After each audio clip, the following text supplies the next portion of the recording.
Hoje queremos falar do amor. Pois, São filhos preferidos, mas tudo envolve o amor. Estamos numa semana de amor. Inclusive amanhã é o próprio dia do amor.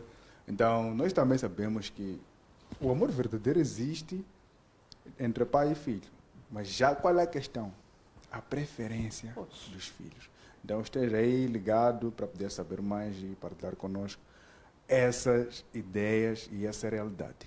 Pois, é que para falar também de... Antes de responder, Pois, vamos lá ser honestos. Em todas as famílias sempre tem um filho preferido. Querendo assim como não. E não é falta de amor. Sim, é possível que uma pessoa que cresceu sem o amor dos pais tenha amor com os seus filhos. E às vezes, isso podemos dividir em duas partes. Existem feridas emocionais que podem te transformar numa má pessoa. Mas existem feridas emocionais que podem te transformar numa pessoa incrível. Eu sou o exemplo disso. Não deixo faltar nada para o meu filho. Mas eu não tive o mesmo amor do meu pai. Essa é a resposta. pois. Então, O que o colega estava a dizer. Identidade e identificação. Nós lidamos sempre com aquilo que nos identificamos. Lidamos muito bem com o nosso espelho. Quando olhamos para uma criança e nós nos identificamos com ela, nos sentimos mais confortáveis. Porque não precisamos gastar nenhuma energia de querer convencer quem nós somos e a criança também não precisa. Então aí ficamos confortáveis. Só que quando é que mora o problema? A falta de equidade. Basta ver essa diferenciação entre os filhos em forma de tratamento.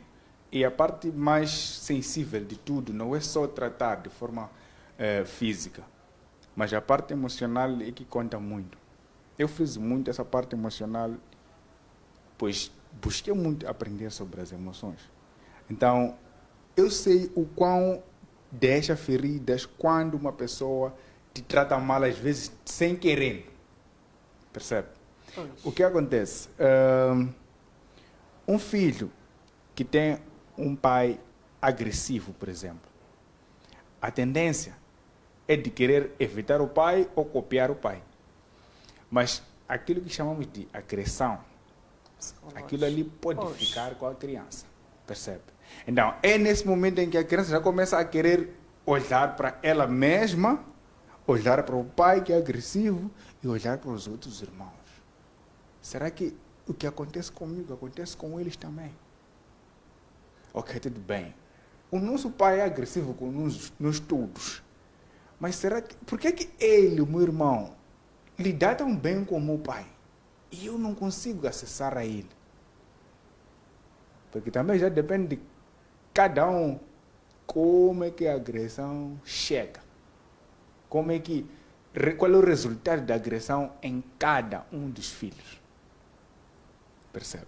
Pois. Então, isso pode gerar, de uma certa forma, apartheides nas crianças. Elas próprias podem ter discussões. Mas também existem partes positivas em relação a isso. Em que as crianças podem tender a competir. E quando já há competição positiva, aí quem sai a ganhar é a família. Pois. Correto. A escolha de nome envolve muitas coisas. Pois nós acreditamos, a maior parte das vezes, que o nosso filho é um trunfo. Pois. É o nosso troféu. Então, se eu dei o nome, por exemplo, do meu pai ao meu filho, enquanto o meu pai, para mim, era ou é uma figura importante, uma figura de se inspirar, vou olhar para o meu filho como meu pai. Pois.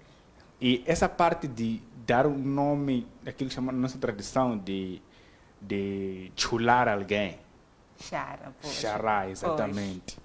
Então, isso aí pode criar rivalidade, sim, entre os filhos, porque este eu lhe chamo de papá. E eu lhe chamo pelo seu próprio nome. Então, pode sim criar rivalidade dessa forma, porque quando você olha para uma criança que é chamado de papá, todo o privilégio supostamente vai para aquela criança, de todas as maneiras possíveis. Papá é um carinho muito grande dentro de casa, principalmente quando a criança olha para papá me chamando de papá. Por que papá chama a ele de papá e a mim não me chama de papá? Aí que já entra também a desigualdade. Mas a desigualdade, para mim, não é um dos maiores problemas. A falta de equidade. Porque igualdade em si, nós podemos ter cadeiras todos. Pois. Mas as cadeiras não nos dão as mesmas condições.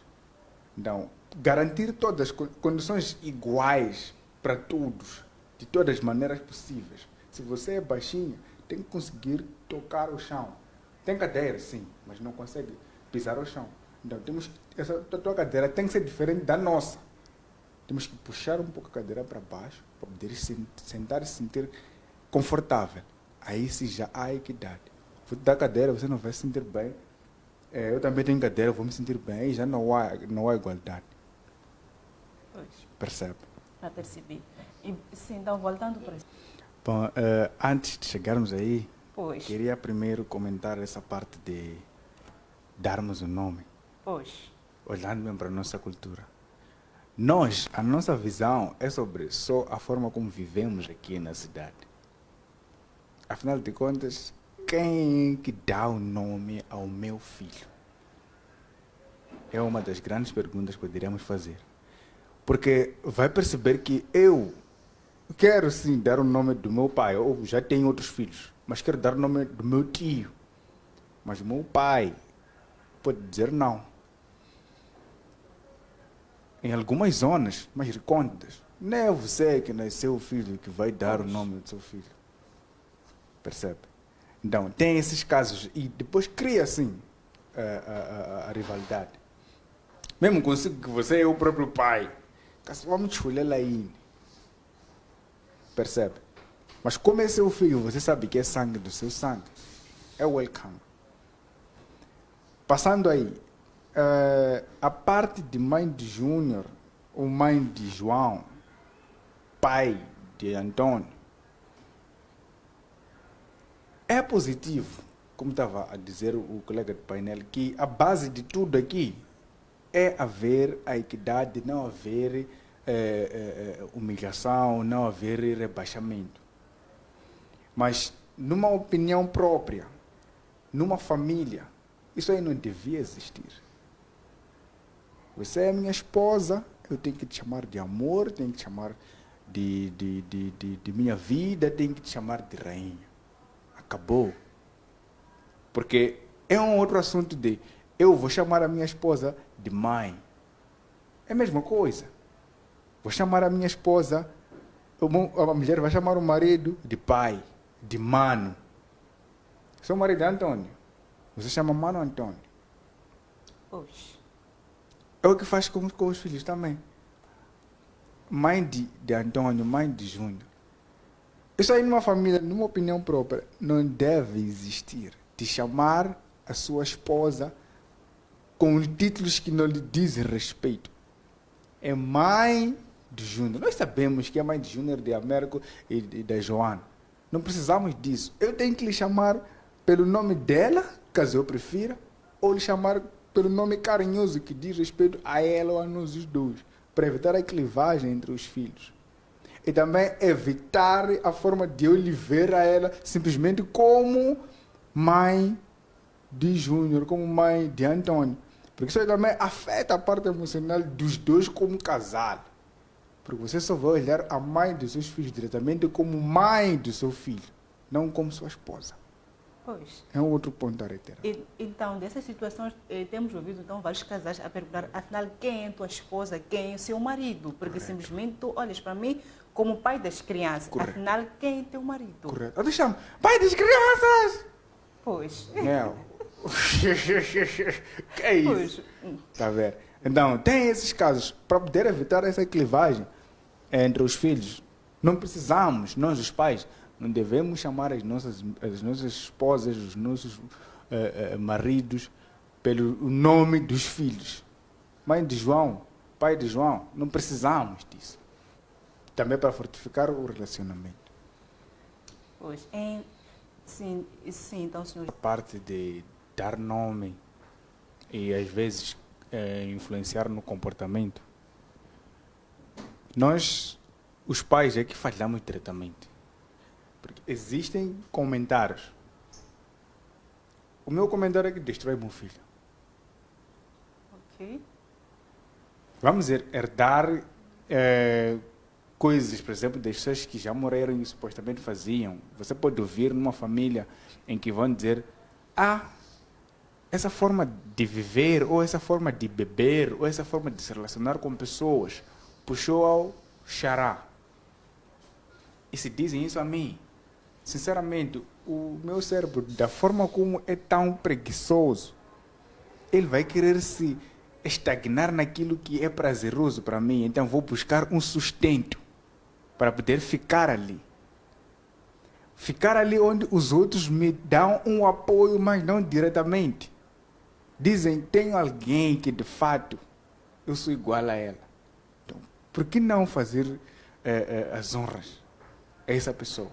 Não será uma escolha consciente essa, mas porque o meu cérebro acha que está tudo bem para mim. Beber e chatear pessoas, porque o meu avô era assim, meu xará. Então, quando o meu pai ou a minha mãe diz, puxa o seu avô, ele era assim mesmo. E quando ela fala, às vezes, não é porque está a me repreender. Está a falar de forma tão natural como se aquilo fosse algo bom. Eu vou querer ser igual ao meu avô. E ainda vou buscar mais coisas. Cada vez mais que dizem que eu sou parecido com ele. Porque o que me faz eu ficar preso a ele é a parte boa que ele me trouxe. Então, falaram muita coisa boa dele. Mas depois tem essas coisas aqui. Não são boas para a família, nem para mim, de uma forma superficial, né? Não são boas para a sociedade, mas para o meu inside, o meu dentro. São prazerosas, por isso que eu estou a fazer. Então, eu vou me focar simplesmente naquilo, porque eu já tenho um alicerce. Eu sou igual à vovó. E mais nada. Então, é um assunto... Pois, é importante sim. Como estava a dizer o colega, ainda vamos frisar o mesmo ponto. Pois. Essa igualdade, essa equidade, é a solução de tudo. A preferência numa família, nós não devemos esconder isso. Pois. Aquilo que eu estava a dizer, se eu te levo comigo, é porque você é útil nisto, mas aquilo. Mas amanhã eu posso não levar a ti ao jogo, Pois. porque você não é a pessoa que eu vou querer compartilhar o lugar. Quando já falamos da prioridade, isso aí acontece muito nas famílias. E é muito bom até os pais serem comunicativos. Tem 2 filhos. Um está a fazer 10ª classe. Pois. O outro já terminou o ensino médio. Ok. Ele é a prioridade agora. É a prioridade em relação ao que? A procurar uma faculdade para ele poder se formar. Existem coisas que você, como meu filho, vai ter que perder por um certo período, que eu tenho que dar prioridade a essa situação. E que supostamente amanhã pode vir a te ser útil. Se o teu irmão for a primeira pessoa a trabalhar, vai te ajudar e vai ajudar a mim também, a criar a ti ou a realizar aquilo que é o teu sonho. Então, a solução para evitar essa rivalidade e conflitos entre os irmãos, nesse caso de prioridades e preferência, é a comunicação. É um tema muito apreciado esse. Pois. E veio aqui para poder resolver e ajudar os pais, e os filhos também, a lidar com essa situação. Primeiro, nós devemos aceitar que isso existe nas famílias. Esse é o primeiro desafio. O pai deve aceitar ele mesmo que eu, na minha casa, prefiro sim viver ou estar ou fazer coisas com o João. Isso aí vai ajudar a fazer o quê? A saber lidar, a tratar os seus filhos da mesma forma. Porque se você fica cego na preferência, você vai ferir a outra pessoa. Mas temos que tomar muito cuidado com a própria preferência, porque colocamos pressão sobre a pessoa preferida. Às vezes a pessoa não pode ser ela, porque ela tem que satisfazer os desejos do pai, porque a pessoa sente que o meu pai gosta de mim. Então acaba não conseguindo, ok, tudo bem, eu estou com o sonho de ser empresário. Eu não quero depender de ninguém, supostamente.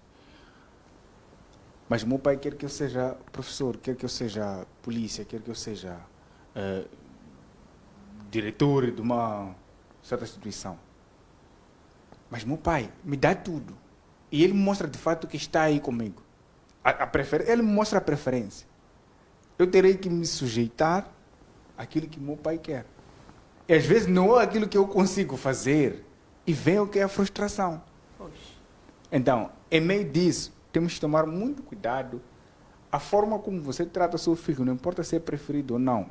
E a forma como você lidar com os seus objetivos para com esses seus filhos deve ser igual.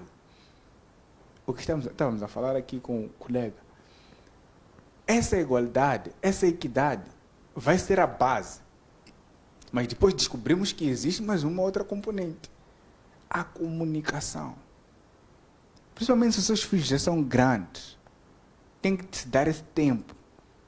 É um TPC que eu estou a deixar. Pais devem sentar com os seus filhos e conversar esse tema. Perguntar, sim, como é que você se sente? Perguntar ao seu filho, como é que você se sente aqui em casa em relação a todos? E cada um vai falar a forma como se sente e vão entrar em um consenso. Obrigado. Tudo bem. Jaime, então acabou